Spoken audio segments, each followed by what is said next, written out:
You asked for a sign.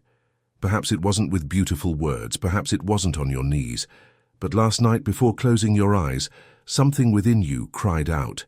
And now, at this very second, this video appeared on your screen. Pay attention to what I am about to tell you, because this is not entertainment, this is an answer. And if you ignore what you are about to hear in the next few minutes, it may be that this door will close and not open again anytime soon. I know you are tired. I know there are nights when you lie down and your chest feels heavy.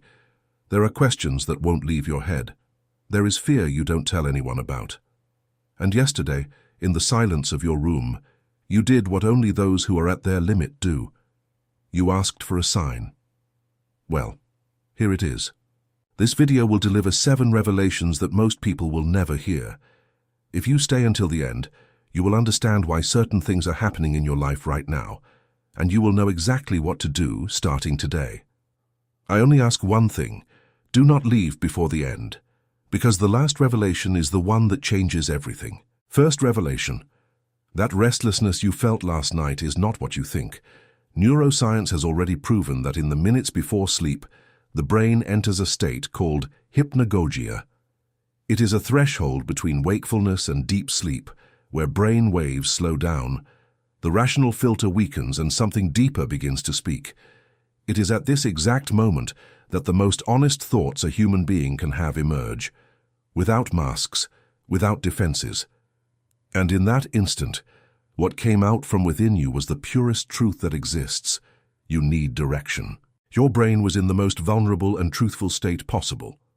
And among millions of pieces of content, among thousands of distractions, it was this video that landed in front of you. This carries a weight that must be taken seriously. This tightness you felt before sleep is not weakness. It is not passing anxiety. It is a calling. And when someone receives a calling of this magnitude, there is something much greater moving in that person's life. Yet most people treat it as fatigue, as a rough patch, as work stress, and they let it pass. That is why I prepared a powerful digital book for you. It is called How to Know If You Will Be Saved on Judgment Day. This material was created for those who feel exactly what you are feeling, but cannot interpret it. For those who perceive that something is moving in the spiritual realm, but need clarity to understand what to do with it. The link is in the video description and also pinned to the top of the comments. Thousands of people have already accessed it and returned to tell me that their lives changed after that reading, that they finally understood what was expected of them. I don't know how long this material will remain available, so don't leave it for later. If your heart accelerated just now, this is the moment to act. 2. Comment below, I have received the Spirit, so I know that this message reached you. Second revelation, and this one is strong. You know that feeling that you are living on autopilot. Wake up, work, solve other people's problems, lie down, and the next day, do it all over again. You are not alone in this. Research from the Lokomotiva Institute showed that more than 60% of people in the states over 35 feel that they are merely surviving, not truly living. This data is not just cold statistics. It is the portrait of an entire generation that was taught to endure in silence. That learned that complaining is being dramatic. That believes asking for help is a sign of weakness. That built their lives on duty and forgot about themselves. This feeling of emptiness, of running in place without moving forward, is your soul screaming that you are on a path that is not your own. It is not laziness. It is not a lack of faith. It is your spirit warning you that something needs to change. And this scream may grow quieter when you distract yourself during the day, but at night, when everything falls silent, it returns. It always returns. The third revelation explains the reason for this. You are following a script that was not written for you. Since childhood, someone else defined what success means in your life. Study, graduate, marry, have children, buy a house, work until you can't anymore. Whoever follows this script without questioning reaches their 40s, their 50s, with a terrible feeling that they lost something along the way. Because they truly did. They lost the connection to what they actually came here to do. Arthur Miller, one of the greatest psychologists in history, called this self-actualization. The need at the top of the pyramid. A human being can have everything: food, shelter, security, love, and still feel empty if they are not living their true calling. That prayer you whispered before falling asleep was not for money or health, it was for direction. And this urgency you feel is not paranoia. It is spiritual consciousness warning you that you are late for your own destiny.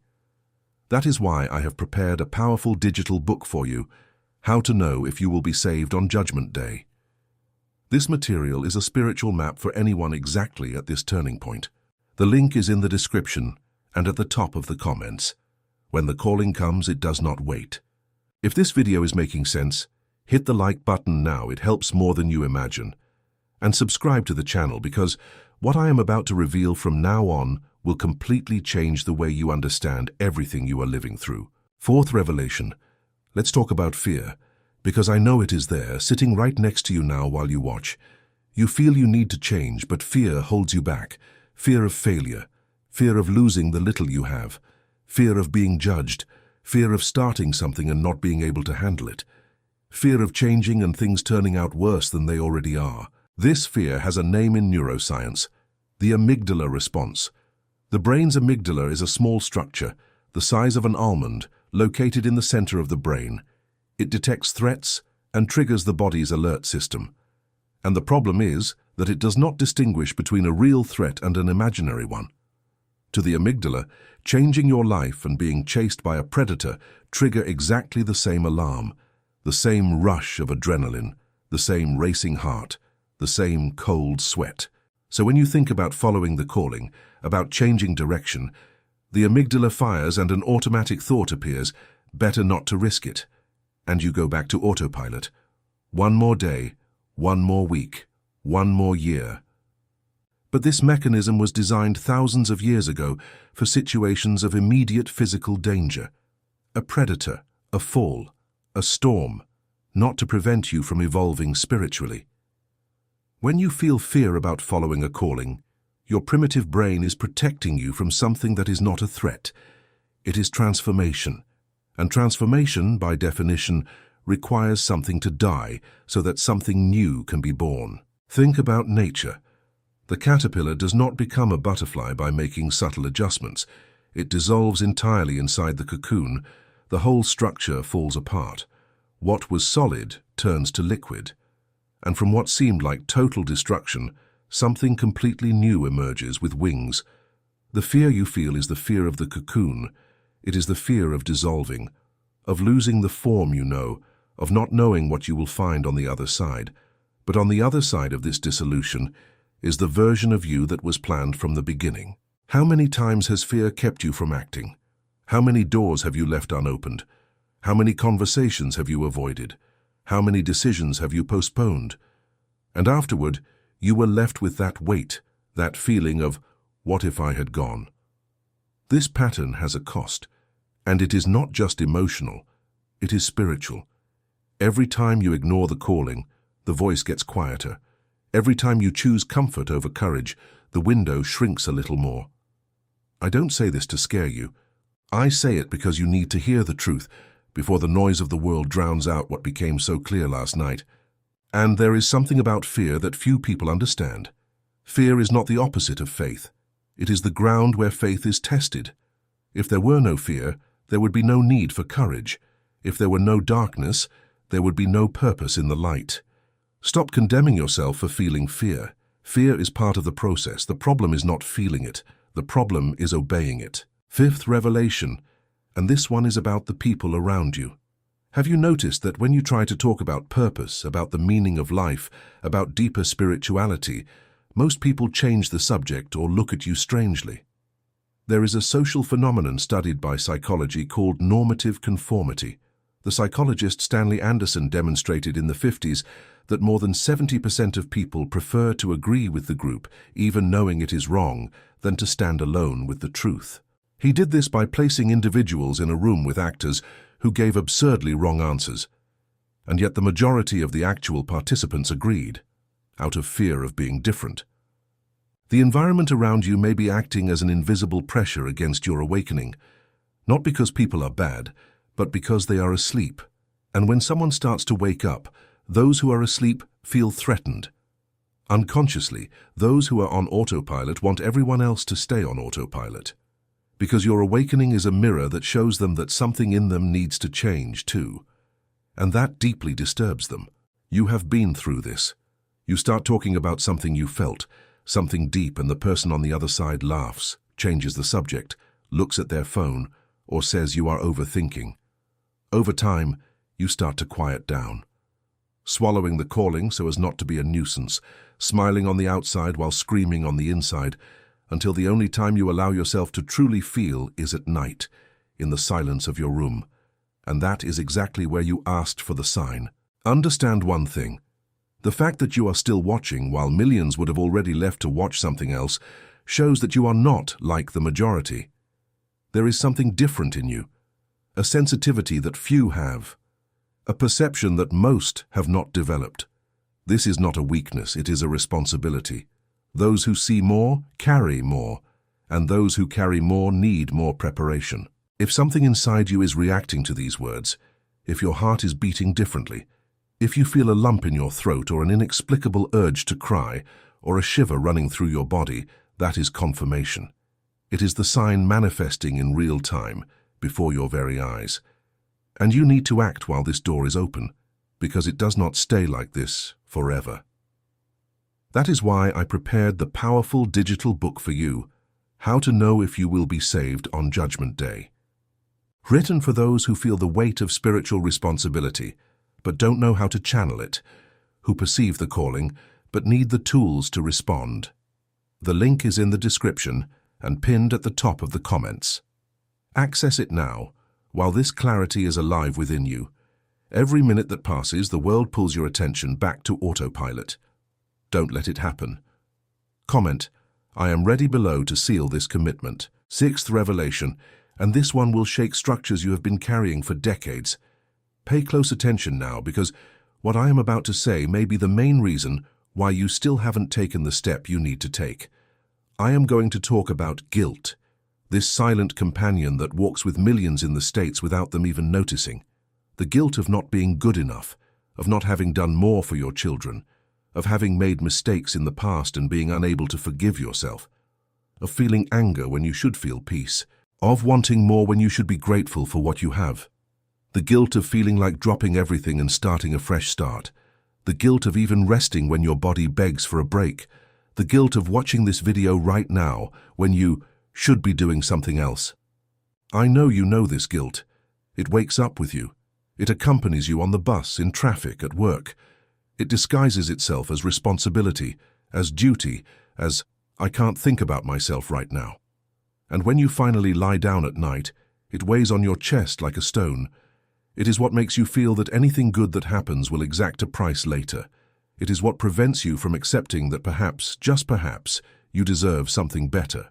The culture in the States, especially for those who grew up in a religious environment, has created a toxic relationship with guilt. Since childhood, many of us learned that feeling pleasure is a sin, that questioning is rebellion, that doubting is a lack of faith, that suffering is a proof of virtue.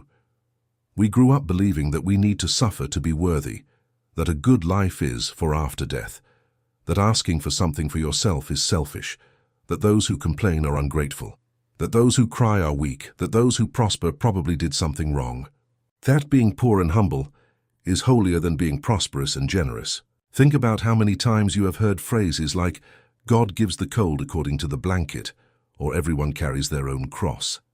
These phrases, repeated in churches, in homes, at dinner tables, were programming your brain to believe that suffering is destiny, that your portion in this life is to endure, and that complaining about it is a sin.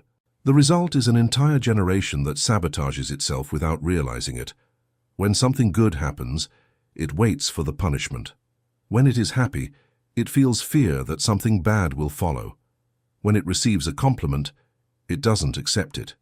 When a door opens, it thinks it must be a trap. When someone offers help, it is suspicious. When it feels the desire to dream, it punishes itself for wanting too much. This has a name in psychology: limiting beliefs of religious origin. And I need to make it very clear, I am not attacking anyone's faith. On the contrary, I am saying that often the way faith was transmitted, by people who were also hurt, who also received this programming, planted fear where it should have planted love. It planted shame where it should have planted dignity. It built walls where it should have built bridges. A study published in the Journal of Religion and Health showed that people who grew up with a punitive image of the Almighty, a God who punishes, who watches, who writes down every mistake in a notebook, have significantly higher rates of anxiety, depression, and low self-esteem than those who grew up with a loving image of the Almighty. This is not an opinion. It is peer-reviewed scientific research. It is not faith that hurts. It is the distortion of faith. And many people carry this distortion their entire lives, operating like a silent virus that sabotages every attempt at progress. How was the Almighty presented to you? As a loving Father who guides you, who lifts you up when you fall, who hugs you on the worst days, or as a severe, distant judge who writes down every flaw?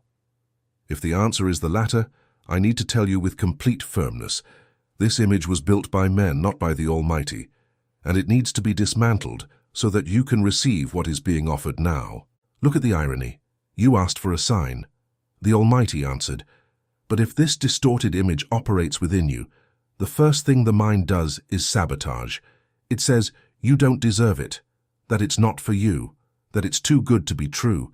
It makes you feel guilty for being hopeful. Do you recognize this pattern? Do you notice how it appears whenever something good approaches? The guilt you feel is not from the Almighty. It is from a system that used His name to keep you small, obedient, and in your place. The true Almighty, the one who formed you, the one who planted within you this seed of purpose that screams every night, does not condemn you. He calls you. And His call does not come with a burden. It comes with relief. If at this moment you felt relief upon hearing this, even if subtle, hold on to this feeling. It is truer than decades of guilt. It is the real voice. The rest is noise. Seventh and final revelation. And I saved this for the end because it is the most important of all. Everything I have said so far, the prayer from last night, the void, the fear, the social pressure, the guilt, all converges to a single point. You are on the threshold.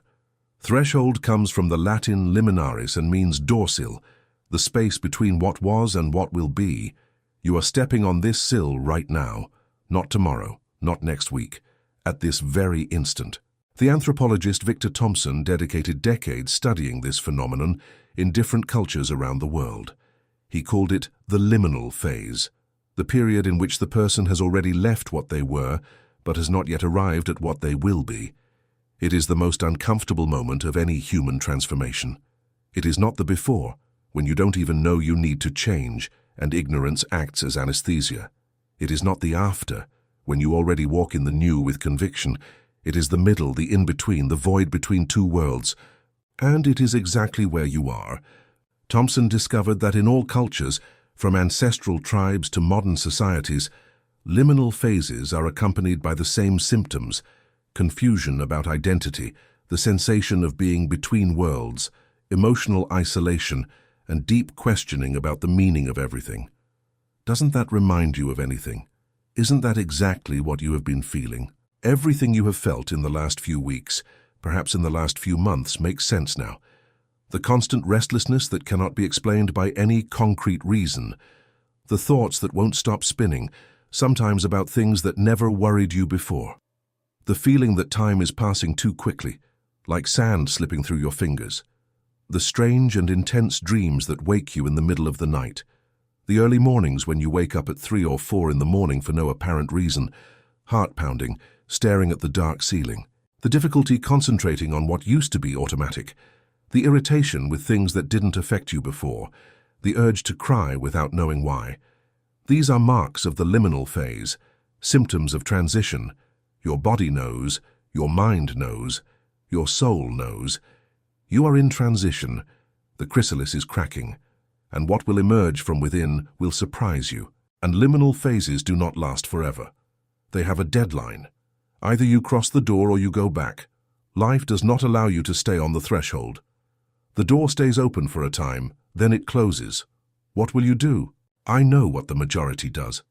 They watch, feel it all, and in 20 minutes they have already forgotten. The amygdala wins. Comfort wins. The door closes, but you are not the majority. If you were, you would have left in the first 30 seconds. Being here proves that something in you has already decided. It has already crossed. The conscious mind just needs to agree. So let's move to what to do from now on. Because revelation without action is dead weight. First step, recognize the moment. Stop treating what you feel as a problem. The restlessness is not a disease, it is fuel. The discomfort is the energy that will move you. Do not anesthetize it with distraction. Do not medicate it without understanding the cause. Use it. Second step, break the silence. Speak. Even if it's just to yourself out loud alone. Say what you feel, what you want, what you fear. Neuroscience confirms verbalizing an emotion significantly decreases amygdala activity. Speaking about fear literally reduces fear at a neurological level. Stop bottling it up. Give voice to what exists inside you. Third step, protect the calling. Not everyone needs to know what happens inside you. People might unintentionally pull you back to autopilot, not out of malice, out of fear of what your awakening reveals about their own stagnation. Choose carefully who you open up to about what you are living. Protect it like a newly planted seed. Silence to germinate. Then, once strong, it breaks through the soil on its own. Fourth step, seek depth. Don't settle for motivational social media quotes that offer 5 seconds of comfort and then evaporate. Go deep, study, read, reflect. True spiritual knowledge doesn't make you float. It roots you. It provides a firm foundation and discernment to separate a real calling from an illusion. Fifth step, act. Do not wait until you are ready. Readiness is an illusion that fear uses to paralyze. No one is ever completely ready for anything that matters. You learn by doing. You grow stronger by walking. The first step doesn't need to be perfect. It needs to be taken. And the time is now. I want to ask you a question, and I want you to answer in the comments without shame. What did you ask for last night? It can be a word, a short sentence. The act of writing functions as a declaration, a marker in time. 6 months from now, you come back and see how much has changed. I read every comment. This space is sacred. It is not for judgment. It is for truth. Before I conclude, a reflection that ties everything together. In quantum physics, there is the observer effect. The simple act of observing a particle changes its behavior. Attention has power over reality. When you pay attention to something, you alter how it manifests. For years, perhaps decades, you have paid attention to fear, to the problem, to the lack, to the pain. And those things have grown. They have multiplied. They have dominated the landscape of your mind. But what if, starting today, you paid attention to the calling, to the purpose, to the possibility? The effect works both ways. Attention on purpose amplifies purpose. You have this power, you always have, you just didn't know it. And last night, without realizing it, you activated this power. Instead of sleeping while ruminating on problems, you directed your consciousness towards something greater. You asked. And to ask is already an act of faith. It is already the first step of the journey. I want you to take one thing from this video. One single thing. You are not behind. It feels like you are. It feels like time has passed. It feels like the window has closed. But the right time is always when you wake up. And you are waking up now. It doesn't matter if you are 35 or 75. It doesn't matter how many times you have failed. The calling renews itself when you say yes. Do you know what differentiates those who transform their lives from those who plan eternally? A decision, in a moment of clarity. And that moment is now. There is a story in the Old Testament that has always impacted me deeply. The story of Elijah, in the first book of Kings, chapter 19. And I want you to pay attention, because this story could be yours. Elijah was at the lowest point of his life. He had just faced 450 prophets of the adversary on Mount Carmel. He had called down fire from heaven before all the people of the promised land. He had won a spiritual battle that seemed impossible. He was a man of unshakable faith. And yet, right after the greatest victory of his life, pursued by Jezebel, he fled. He ran into the desert. He sat under a tree. And he did something that few people in the Bible did. He asked to die. The man who saw fire fall from heaven asked to die. so human, so real, so similar to what many people feel in their darkest moments when victory seemed close but exhaustion won out. And pay attention to what the Almighty did. The Almighty did not rebuke Elijah. He did not say, "Get up, you weakling." He did not deliver a sermon. He sent an angel with bread and water. He let him rest.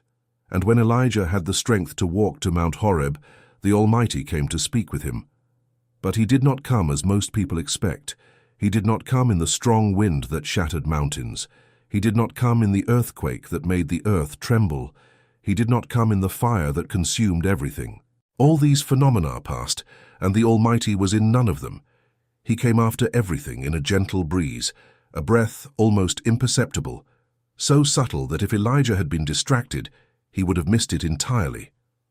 Because the Almighty does not shout, he whispers, and only those who are in silence, only those who have stopped running, only those who have exhausted all human strength can hear. Last night, in the silence of your room, you heard it. Perhaps you did not recognize it. Perhaps you thought it was just a tired mind. But it was the breath. The same breeze that spoke to Elijah in that cave thousands of years ago. And just as Elijah left the cave and fulfilled his purpose, anointed kings, trained prophets, and changed the history of a nation, you will fulfill yours, not because it is easy, not because you are prepared, but because you were called. And when the Almighty calls, he empowers. He did not place you before this door to leave you alone. If this video made sense, share it with someone who needs to hear it. Mother, father, friend, brother. The act of sharing may be the sign that person was waiting for. Subscribe to the channel and turn on the bell. Every week there is content for this journey. And now to close, the final thing. Everything said here, every revelation, every piece of data, every story converges on a truth that cannot be ignored. You are at a turning point, and turning points require preparation and depth that a single video does not fully provide. That is why I have prepared a powerful ebook for you, How to Know If You Will Be Saved on Judgment Day. This material is the result of years of deep study in spirituality, psychology, and sacred scriptures, condensed in a way that will give you the clarity you need to take the next step with firmness. Within it, find answers to questions you may not even know you have. You will understand once and for all your role in this moment. You will learn to discern between fear and calling, between manufactured guilt and true conviction. The link is in the description and pinned to the top of the comments. Access it now. Do not let this moment of clarity pass without concrete action. Each second you delay is another spent on autopilot, and you have lived that way for too long. Comment "A fresh start" down below. This comment is your 0 hour, the point from which everything changes. I will be here reading every word. May the Almighty bless your journey. See you in the next video.